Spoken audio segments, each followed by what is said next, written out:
So you started. Now what? You can look at a Picasso, a Basquiat, a Yayoi, a Monet, and without even seeing their name, know that it's theirs. Similarly, you can listen to certain songs, and within seconds know whose it is. That is because they have a distinctive artistic style, a unique voice.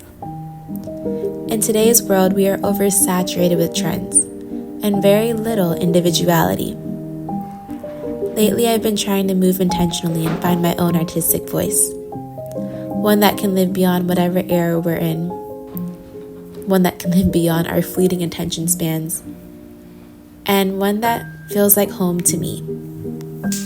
I'm still very much at the beginning of this journey, but I figured I can share the tools and questions that are helping me along the way.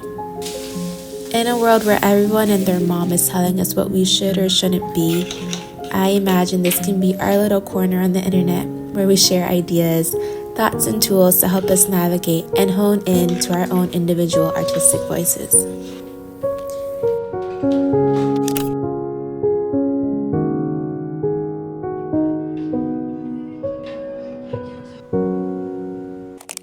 Hello, welcome back, and thank you as always for being here. I don't take it lightly that you're here and you're spending time with me, so I greatly appreciate it. And yeah, let's get started. So for me, the first thing when it comes to kind of discovering and unpacking your artistic voice is the fundamentals, which is understanding who you are. And honestly, I think that that's something that's important for like life in general. But I think it's so important to like understand who you are minus all of the outside voices, minus who your friends and family think you are or tell you you should be, minus who the world thinks you should be or what they deem as important. And a lot of that's just stripping back all of the outside voices and just honing in on like, who are you? What's important to you? And I know how easy it is nowadays when it's like you have like free time and you're scrolling or you're watching TV or you're doing something else that kind of in some way avoids you being like alone with yourself and like having those deeper conversations, but carving out time to ask yourself like, what do I value? What do I like? What do I dislike? Like, what's the legacy I want to leave behind? You know, how has my life shaped me to who I am? How has my life experiences like taught me about myself, you know? And so I think that that's the first step in order to figure out your artistic voice, is to figure out your actual voice and who you actually are. From there, the second part is to kind of use all of those answers to build out a North Star. And a North Star is kind of like that guiding light. It's kind of that thing you look to make sure that you're always aligned. And for me, my North Star is a checklist. But for other people, it could be like a mood board, or it could be like your mission statement or your vision statement, or a deck that kind of has adjectives of like what it is you want to create. So to kind of give context, like for me, whenever I create a video, like something on my checklist is to hopefully leave people better than they came. I think it's so important that if people are going to spend time with me, that maybe they leave just slightly more informed about the most random things, maybe like strawberries or sunflowers, but leave them better and more knowledgeable, or like more interested in the different topics. Or sometimes I'll try to include life lessons, but that's really important to me, so that's on my checklist. Another thing is like exploring and hopefully inspiring people to explore locally, so like going to different local spots. Again, yours could be a mood board, or it could be something different. For instance, you could be somebody that has seeked out peace your whole entire life, and maybe that's what you want, is to just give other people peace. So everything you create is with that intention. But yeah, that's gonna look different for you, but again, understanding who you are is important, and then building a North Star from that. The third thing is just to experiment. You really have to keep that mentality of like fail fast, learn faster, because that is the only way you'll be able to understand and kind of decipher like what your artistic voice is. A lot of times, even finding out what you don't like is still progressing you forward.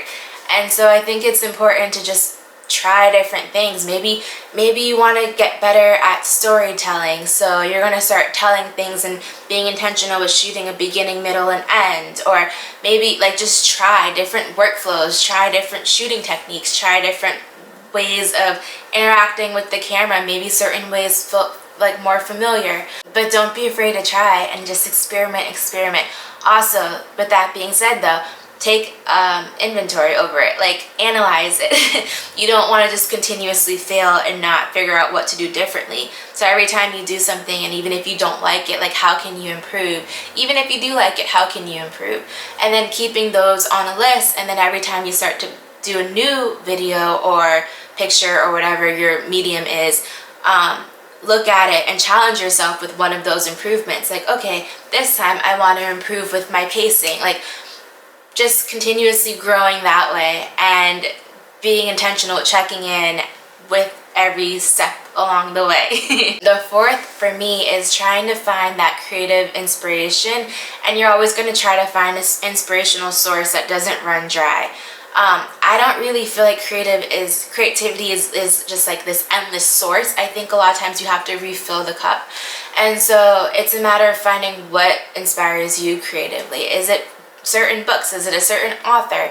Is it a walk outside? Is it art museums? Like, what is it that you can, like, whenever you need to refill your cup, you can go to or look through? Or maybe it's Pinterest. It could honestly range. It could be a garden. Like, for me, my inspiration stems a lot from like learning about other cultures and countries, and just finding what it is for you that inspires you and that you can like lean into whenever your water runs dry. I think another tool with that being said though is that if you're able to try to train your eye to find inspiration in everything, because then it becomes a lot more accessible. Creativity, inspiration becomes significantly more accessible, and you can just go out on a walk and be inspired. So that could be another topic, but let me know if I guess you're interested in that. The last thing is I just want to leave you with some questions that can kind of help you as you're navigating and figuring out your artistic voice. I wrote them down, so I'll read them so I don't butcher them, but it's, what do you want people to feel? Like, what problem are you solving for them? Are there shows or movies that you love, and how do they make you feel? Do they have anything in common? Is their framework something you can implement into your creations? So like maybe you're really inspired by like Girlfriends. Maybe you love the aspect of the friendships and the dynamics and how it's kind of maybe realistic, but not always, it's not perfect, right? And so maybe there's ways you can create that same type of feeling. Maybe there's a sense of nostalgia for you that you love while you're watching, shows from the 90s. And maybe there's ways you can implement that into what you're creating. Maybe just by making warmer tones or adding more grain. So it's just a matter of looking at it from like aesthetically what your creative voice is, but also like fundamentally. And that's hopefully a good starting point for us. I am still very new on this journey myself. But this is something that I've been learning and implementing and being intentional about, and I really hope that this is a good starting point for others. And if you have anything that's kind of helped you decipher and hone in on your creative voice, please share, because I think we can all learn from each other. But as always, thank you for being here. I am forever grateful.